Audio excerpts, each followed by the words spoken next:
سلامونه نیکی هیلې. آیا په رښتیا چې د افغانستان بیرغ چې درې رنګه دی بدلیدونکی ده او اسلامي جمهوریت افغانستان به په اسلامي جمهوریت امارت بدلون ومومي؟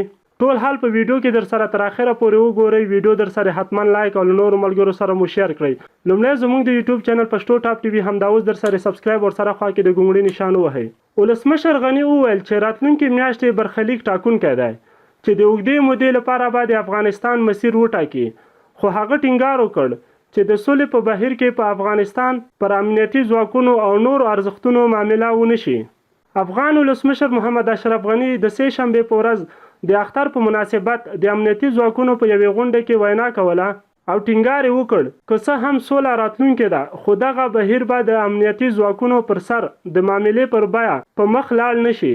که څه هم ولسمشر غني په مستقیمه توګه د امریکا متحده ایالاتو او طالبانو ترمنځ د سولې مذاکراتو یادونه ونه کړه، خو د خبرو ډیره برخه یې په همدې اړه وه. ولسمشر غني وویل په دې 5 کلونو کې د سولې په برخه کې دومره پرمختګ شوی چې هیڅ کله نه و شوی، خو دا په دې معنا نه ده چې موږ هر ډول سوله منو. هغه سوله منو چې د افغانستان عزت پکې وي او دا بیرغ به پکې رپیږي. دا بیرغ نه بدلیږي. دا د افغانستان ملي بیرغ دی او ملي ویاړ دی. نورو بیرغونو ته ځای نشته.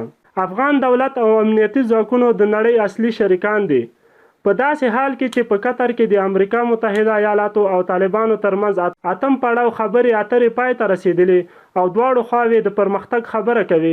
داسې ښکاري چې لا هم ولسمشریزې ټاکنو د اختلافي موضوعګانو په سر کې وي. د افغانستان د سولې لپاره د امریکا متحده ایالاتو ځانګړی استازی زلمی خلیلزاد په وار سره ټینګار کړی دی چې د واشنګټن لپاره د سولې بهیر لومړیتوب لري، نه د افغانستان ټاکنې. طالبان بیا د بهرنیو ځواکونو په حضور کې ټاکنې په بشپړه توګه ردوي او وایي چې د نظام د څرنګوالي په اړه پریکړه به له واشنګټن سره د ځواکونو د وتلو پر سر تر تړون وروسته وکړي او تر هغه وخته پورې ټاکنې ورته د منلو وړ نه دي.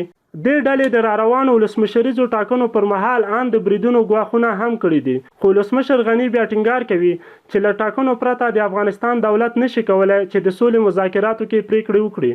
د سه شنبې ورځې په وینا کې ولسمشر غني یو ځل بیا له افغان ځواکونو وغوښتل چې د راروانو ټاکنو امنیت ټینګ کړي. هغه دا هم روښانه کړه چې افغان حکومت او امنیتي ځواکونه یې د نړۍ اصلي او قانوني شریکان دي. د غني په خبره د نړۍ اساسي شریک د افغانستان اسلامي جمهوریت دی او د افغانستان امنیتي او دفاعي ځواکونه د نړۍ اصلي او قانوني شریکان دي. ولسمشر غني وویل له امریکا او ناټو سره کوم نوی تړون ته اړتیا نشته.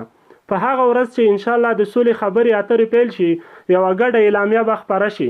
ولسمشر غني روښانه نه کړه چې دغه ګډه اعلامیه به د کومو اړخونو ترمنځ وي، خو ښایي هدف یې افغانستان او د دې هیواد نړیوال شریکان وي.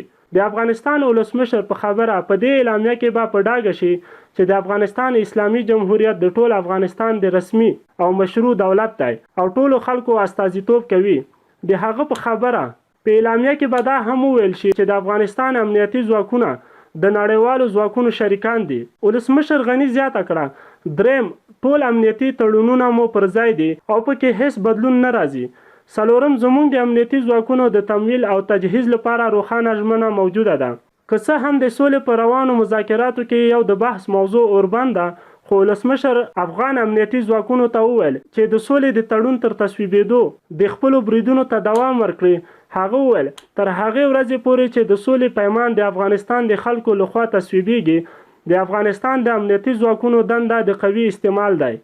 تاسو د ولسمشر اشرف غني د دغې په پریکړې په اړه څه نظر لرئ؟